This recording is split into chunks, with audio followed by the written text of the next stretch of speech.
السلام علیکم دوستوں۔ حضرت خواجہ معین الدین چشتی رحمۃ اللہ تعالیٰ علیہ حضرت کی پیدائش ملک سجستان میں سن 537 ہجری مطابق 1142 عیسوی میں ہوئی تھی۔ حضرت خواجہ کے پرخوں کا وطن ہرات کے قریب شہر چشت میں تھا، اسی لیے آپ چشتی کہلاتے ہیں۔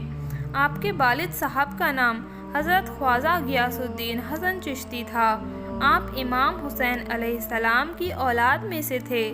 حضرت خواجہ کی شروع کی تعلیم اور تربیت آپ ہی کی نگرانی میں ہوئی، لیکن حضرت خواجہ کی عمر مشکل سے 11 سال تھی کہ آپ کے والد عراق میں وفات پا گئے۔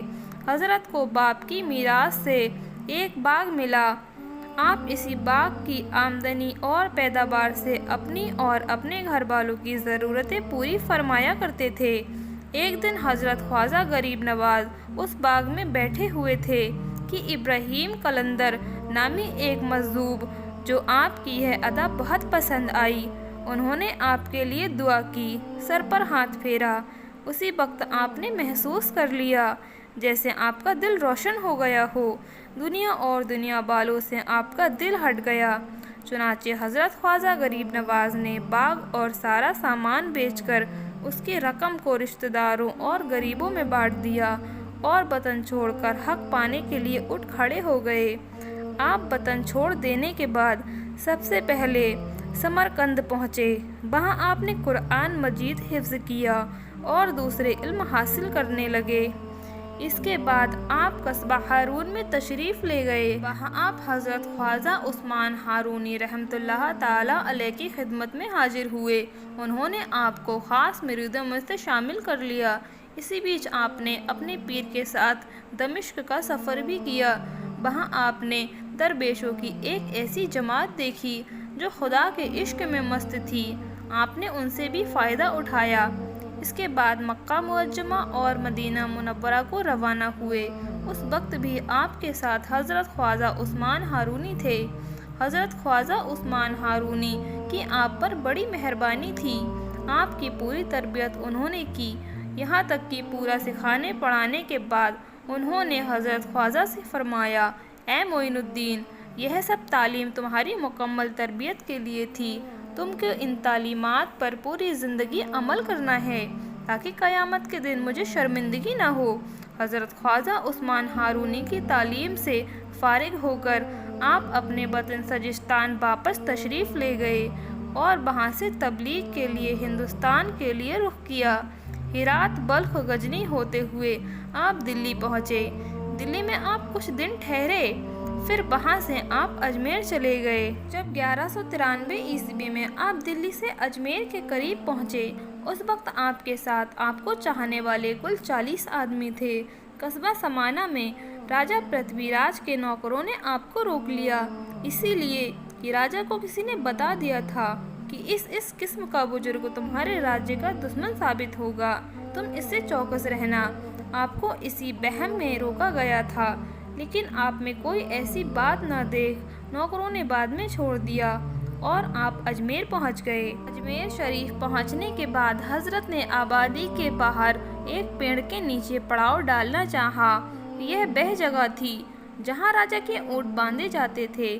رات کے وقت جب راجہ کے اونٹ آئے تو بادشاہ کے نوکروں نے حضرت سے کہا کہ یہ جگہ راجہ کے اونٹوں کے لیے ہے، یہاں آپ کو پڑاؤ نہیں کرنا چاہیے۔ آپ نے فرمایا، اچھا بھائی، ہم یہاں سے اٹھ جاتے ہیں، تمہارے اونٹ یہاں شوق سے بیٹھیں۔ یہ فرمانے کے بعد حضرت وہاں سے اٹھ کر تالاب انا ساگر کے کنارے چلے گئے جہاں مندر تھے اور وہیں قیام فرمایا۔ بیان کیا جاتا ہے کہ اجمیر شریف میں ایک زمانے میں ایک جن رہتا تھا۔ راجہ اور اجمیر کے باشندے اس جن سے اپنی عقیدت رکھتے تھے کہ وہ اسے پوچھتے تھے۔ راجہ نے اس جن کے واسطے کچھ پرگنے بھی وقف کر دیے تھے۔ حضرت جب وہاں پہنچے اور آپ کی بزرگی عام طور سے لوگوں تک پہنچنے لگی، یہ جن بھی حضرت کی خدمت میں حاضر ہوا۔ اس پر آپ کے اخلاق کا، آپ کے رہن سہن کا اور آپ کی باتوں کا اتنا اثر ہوا کہ اس نے فوراً ہی اسلام قبول کر لیا اور آپ کے عقیدت مندوں میں سے شامل ہو گیا۔ حضرت نے اس جن کا نام شادی دیو رکھا اور اپنی تعلیم و تربیت سے اسے کمال درجے تک پہنچا دیا۔ اس جن کا حضرت کے خادموں میں شامل ہونا تھا کہ لوگوں نے مخالفت کرنا شروع کر دیا کہ آپ بہت بڑے جادوگر ہیں اور صرف جادو کے زور سے ان کے معبود جن کو قابو میں کر لیا ہے۔ اسی لیے حضرت کے مقابلے کے لیے چوٹی کے جادوگر کی کھوج شروع ہو گئی۔ اس زمانے میں جے پال جادوگر بہت بڑا جادوگر سمجھا جاتا تھا۔ جے پال کے بارے میں عام خیال یہ تھا کہ دنیا کا کوئی بڑے سے بڑا جادوگر اس کے مقابلے پر نہیں ٹھہر سکتا۔ چنانچہ راجہ پرتھوی راج نے جے پال کو حضرت کے مقابلے پر تیار کیا۔ جے پال جادوگر جب حضرت کے مقابلے کے لیے آیا تو اس کے ساتھ 1500 مرید جادوگر تھے، 700 جادو کے خوفناک اژدہے اور سانپ تھے اور 1500 طلسمی جادوئی چکر تھے۔ ان طلسمی چکروں کا کمال یہ تھا کہ یہ ہوا میں جادو کے زور سے تیرتے پھرتے تھے اور 100 میل تک دشمن کے لشکر میں جا کر دشمنوں کے سر اڑا دیتے تھے۔ غرض یہ ہے کہ جے پال جادوگر پورے انتظام کے ساتھ حضرت کے مقابلے پر آ ڈٹا۔ حضرت کو جب اطلاع ملی کہ جے پال جادوگر پوری طاقت کے ساتھ ڈھابہ بولنے والا ہے تو آپ نے وضو کر کے اپنے ساتھیوں کے چاروں طرف ڈنڈے سے ایک حلقہ کھینچ دی، یعنی کہ ایک لکیر کھینچ دی اور فرمایا کہ اگر اللہ نے چاہا تو اس حلقے کے اندر نہ کوئی دشمن آ سکے گا اور نہ اس کا کوئی جادو ہی اثر کر سکے گا۔ چنانچہ جب جے پال اپنے ساتھیوں کے ساتھ اس حلقے کے پاس پہنچا اور حلقے کے اندر قدم بڑھانے کی کوشش کی تو سب کے سب منہ کے بل گر پڑے۔ اس کوشش میں ناکام ہونے کے بعد جے پال نے اپنے جادو کی دوسری طاقتوں سے کام لینا چاہا، لیکن اللہ کی قدرت سے جے پال کا کوئی جادوگر بھی کامیاب نہ ہو سکا بلکہ الٹا اسی کی تباہی کی وجہ بن گیا۔ حالت یہ تھی کہ جے پال حضرت پر جو بھی جادو کرتا وہ پلٹ کر جے پال ہی کے آدمیوں کو فنا کر دیتا تھا۔ اس کے پھینکے ہوئے بھیانک طلسمی چکر پلٹ پلٹ کر اسی کے آدمیوں کی گردن اڑا دیتے تھے اور اس کے جادو کے تمام سانپ اور اژدہے حضرت پر حملہ کرنے کی بجائے پہاڑوں میں گھس گئے تھے۔ حضرت کی زندگی نہایت سادہ تھی۔ آپ بہت کم کھاتے تھے، اکثر 2-3 دن کے بعد روٹی کے سوکھے ٹکڑے پانی میں تر کر کے کھا لیتے تھے اور ان سوکھے ٹکڑوں کی مقدار مشکل سے 1.5 تولہ ہوتی تھی۔ کپڑا بہت ہی سادہ پہنتے تھے۔ جب آپ کے کپڑے پھٹ جاتے تھے تو خود ہی اپنے ہاتھوں سے پیبند لگا لیتے تھے۔ حضرت خواجہ قطب الدین بختیار کاکی رحمۃ اللہ تعالی علیہ فرماتے ہیں کہ میں 20 برس حضرت کی خدمت میں رہا، لیکن میں نے کبھی یہ نہیں سنا کہ حضرت نے کبھی اپنی صحت کے لیے دعا مانگی ہو، بلکہ اکثر یہ دعا مانگا کرتے تھے کہ اے اللہ، جہاں کہیں درد اور محنت ہو میں اپنے بندے معین الدین کو عنایت فرما۔ میں نے ایک بار عرض کیا، حضرت آپ اپنے لیے دعا کیسی مانگا کرتے ہیں؟ آپ نے فرمایا، جب کوئی مسلمان درد میں مبتلا ہوتا ہے تو اس کے گناہ معاف ہو جاتے ہیں، اور درد میں مبتلا ہونا مسلمان کے اچھے ایمان کی دلیل ہے۔ حضرت بڑے عبادت گزار، درویش اور رات بھر جاگ کر عبادت کرنے والے بزرگ تھے۔ آپ نے پیدل ہی انگنت حج کیے ہیں۔ آپ لگاتار 70 سال تک رات کو نہیں سوئے اور پہلو کو زمین سے نہیں لگایا۔ آپ دن میں روزے رکھتے، رات بھر کھڑے ہو کر عبادت کیا کرتے تھے۔ آپ ہر وقت وضو سے بھی رہا کرتے تھے۔ آپ کبھی کسی پر غصہ نہیں کرتے تھے، لیکن ایک دن آپ اپنے مرید شیخ علی کے ساتھ کہیں تشریف لیے جا رہے تھے کہ راستے میں آپ کے مرید شیخ علی کو ایک قرض دینے والے نے پکڑ لیا اور کہا کہ جب تک میرا قرض ادا نہ کرو گے میں تمہیں نہیں چھوڑوں گا۔